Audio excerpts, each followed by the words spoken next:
Anyways, it was nice meeting you, Anton. I'll see you later. Wow, I really like that guy, Antonio. He's a cool man. Do you want people to like you? Do you just want to be irresistibly likable by everyone? If so, stay tuned on today's video on Intrigue, how to be ridiculously likable.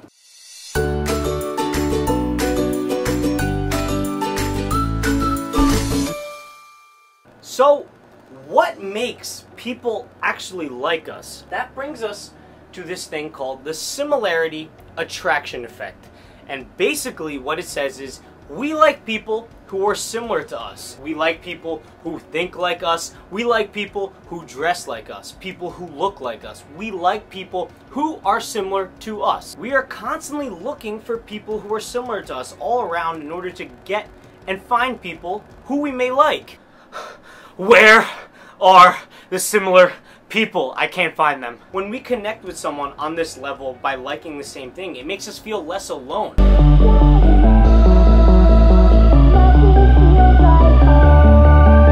Hey, what are you listening to? Can I listen? Oh, sweet. Thanks, bro. I love this song. I didn't think anyone else liked it. And more accepted. And when we don't feel alone, we feel happy. And we like the other person because they make us feel included because we both like the same thing. Another thing is that we hope if people are similar to us, then they will be attracted to us. That's why we're so addicted to social media. It's another reason. We tend to look at the social media, see what people like, and if we like the same things, then we are on the same team. We both agree. We connect on that level. You think he likes me? He keeps liking all my pictures. And like all the pictures that I like, he also likes too. He probably likes me, right? The worst thing that you can do is say any version of no in a conversation, because what that does is it cuts off the thread between you and the other person. Do you like smelling books too, bro? No, dude. Can we please move on to a different subject? Like, I'm sick and tired of hearing about how you smell books all day long. Now, you are not going to match with everyone you talk to. You're not going to have 100% similarity, so you're going to have to spend time searching and looking and intently paying attention to places where you guys may have stuff in common. What this book, Captivate, tells us to do is to use this thing called the thread theory. And what the thread theory is that you use commonalities that you find to connect yourself and be more socially attractive to someone else. Okay? So a thread means any connection that you find that you guys have in common. Every thread you have brings you closer and connects you to the other person, and the more threads you have, even better. The deeper the thread, also even better. So let's go into the 3 skills now that we need, and the 3 steps that we need to go over in order to use the thread theory properly. And the first thing is to search for threads. I can't find it anywhere! So if you have no threads to start off with, the first thing you need to do is search for them. You need to find them in the conversation. And there's 3 main areas where you can find these in any conversation. First is people. Any mutual contacts you may know. People that you have in common. Yo, you know Anton too? No way, dude. He was one of my closest friends in high school. How is he doing? Yo, he actually developed this really weird problem where he likes to sniff books all the time.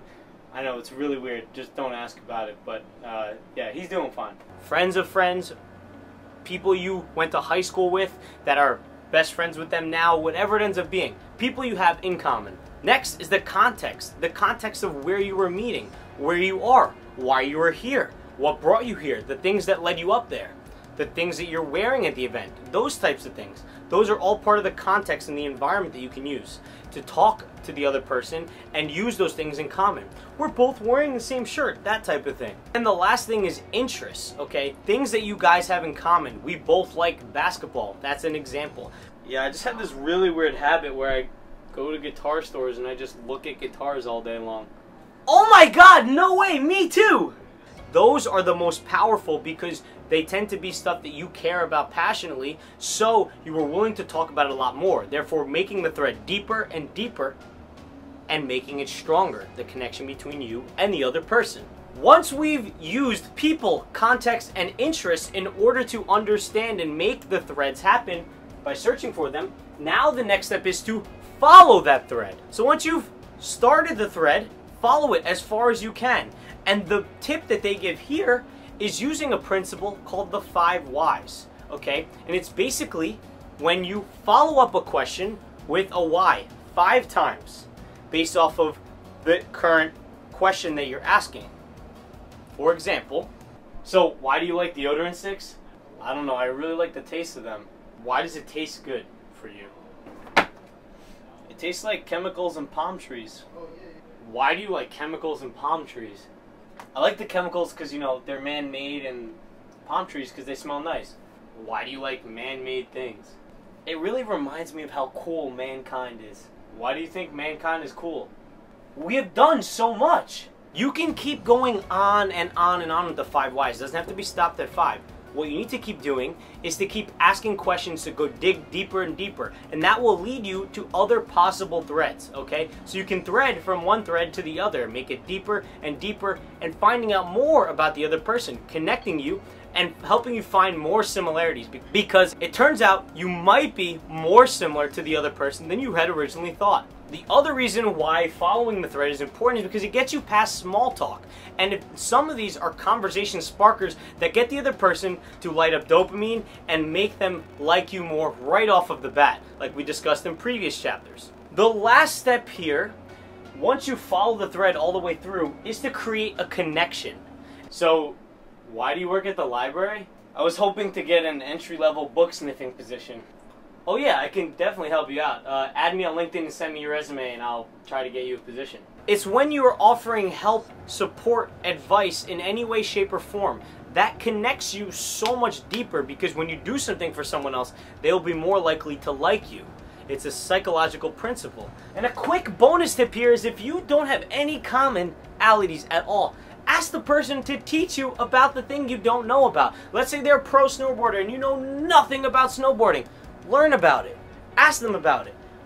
They would love to talk about it. That's the only way you're going to be able to turn a situation where you have no threads into a situation where you can get... So, going over it real quick, we have the similarity attraction effect that makes us attracted to other people.